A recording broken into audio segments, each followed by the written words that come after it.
I want to talk more about how we can be feeling mixed emotions or emotions at different intensities, and how this can feel confusing, which by the way is another emotion.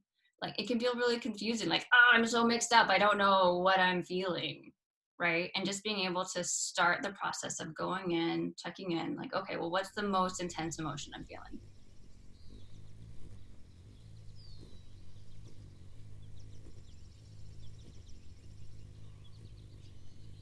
Yeah. Right, picking it out and finding a word for that. Okay, well, I'm feeling god, so furious right now. I'm just incredibly angry about this event.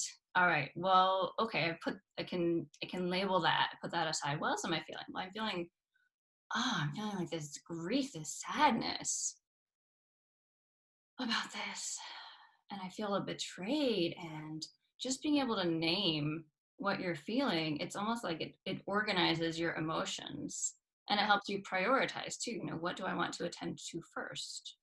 Yeah. And even you were just, as you were naming those, what was happening is you're also doing this big sigh, which is like relief, Yeah. right? There's a relief, and that's that sadness coming in to like, oh, I've been heard. Oh, like there is a flow that happens, right? So then things aren't getting stuck and they're not churning and spiraling. I think Um, there's a grounding that happens yeah. when you Yeah. can name your emotions, and it's almost like you can physically release them from your body. Yeah. They move on. Right, they've been acknowledged. They say, whoop, thank you. You heard me. Especially I would say when they're in the softer realm, when they're in the more raging rapids, the more intense things, that to me is, well, oh, they're calling me in to do some work with them. Right. So there's like probably maybe a contract that I need to burn, or there's something I actually have to do. Um, and I will know that if it's a very intense emotion. Oh, okay. Especially an intense emotion that sticks around and doesn't move on. Right. So if I identify like hatred, grief, and betrayal, and grief and betrayal kind of move along, then I'm like, oh, hatred's still here. Well, okay, let's turn towards that and find out Mhm. what what the message is. Mm-hmm. Yeah. Yeah. And I just want to point out that with a lot of these emotions, you might feel resistance. I have definitely felt resistance because of shame contracts around, oh, I shouldn't feel hatred. I'm a nice girl.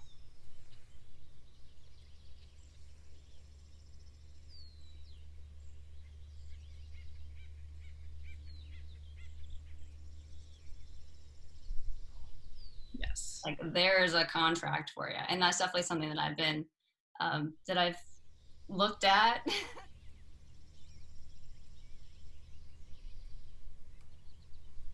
Yeah. Shame, it's just like it's just there under everything. It really demands your attention. It demands that you Yeah. consider these things, these rules that you live by, but they're so unconscious until you come up against a wall. Yeah. Right, you come up against that wall, and then you keep saying the same word, or you make the same mistake, or you keep feeling the same emotion. Right. And it's that oftentimes it's that shame contract that's not letting you process the emotion. It won't let you dive into it. And I've definitely experienced that. Yeah. My shame likes to wake me up. So if I happen to wake up at like 3 in the morning, and if something's bothering me, something's really lingering, that'll be the first thing I hear when I wake up. It's kind of like they're like, we can have her attention now. And so now I don't resist it as much as I used to. But then I'll know, I'll be like, oh, okay, all right, well then I'll have to work on that. Like maybe not now, but that's something that's calling my attention. And yeah, I shame has really influences all of us, but yeah, so many ways that, like, for me, it influenced how my emotions are organized. And I think that's so interesting, the way you mentioned it before, like how there's an organization here. And for me, shame kind of really blocked out a bunch of different things, and it was in charge of a lot, and it couldn't really handle that much work. And Mhm. and so over time, that system wasn't really working for me. And so what I found over time is now shame is kind of retreated a little bit. It's in its right place, and it's allowed the other emotions to do their work too. So there's a balancing effect of like when one emotion is doing too much work, it can get burnt out. It also doesn't have the tools or the skills for it. And so I find like really just having this information has helped me really figure out, oh no, shame, this is not your job. Or anger's here to do this work. You don't have to do that work. And I do a lot, and I did a lot of it, very much like conversations between emotions, like very much like teaching, like shame, this is what your job is. Anger, this is what your job is. We can trust each other to show up at the right time. To a certain degree, if we've had sort of unbalanced way of using our emotions, like they themselves need to be taught and listened to. I mean, they have wisdom to teach us, right? But when they're going too far in one direction, like shame can run the whole show, and it really doesn't need to be in charge of everything. Right. And when shame is in its rightful place, then your other emotions are also in their rightful place. They can come forward when they need to. You know, your anger can speak up when you need to protect something that's important to you. Your sadness can help you let go of things instead of it always being your shame. And I think of this as your, it's almost like, I think a lot of women, but probably just a lot of people in general use shame kind of as the gatekeeper. Mm-hmm. And then shame takes on all the jobs. But as we learn to let go of old ideas around what emotions are and what it means for us to have these emotions, then it frees up those emotions that were put in the shadow, the hatred, the grief, the suicidal urge, the envy and jealousy. It frees them up so we become more whole people. Right. We're better able to function and feel and access all of the intelligence in our emotions Exactly. so that we can really be alive and feel like the full spectrum of emotions rather than just this kind of overlaying feeling of shame. Oh, I shouldn't do that. Oh, I should let this go. Yes. Or, you know, if anger is your leading emotion, then like, I want this, or you did this to me, I will fix it. Right. Right. Yeah. Yeah. And like the other thing I want to say is like how the turn away from making emotions negative things, right? So there's also this idea that, oh, shame is so awful. Shame is actually an amazing, wonderful gift of an emotion. um, it helps us change our behaviors. It does so much for us, and it is so loyal and it's so consistent. It's really amazing.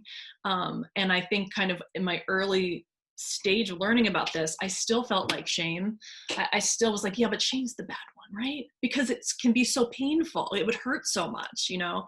And over time, working and every all the emotions showing themselves and doing their jobs, I have an affection for shame. Like when it's up here, I'm like, oh, okay, you're just calling me to do some work here. And it's not nearly as painful as it used to be. And I think it was so painful because it was doing everything. Mm, You know, it was like really calling my attention to everything, and just contracts that I couldn't keep up. And it was just, it really needed some relief.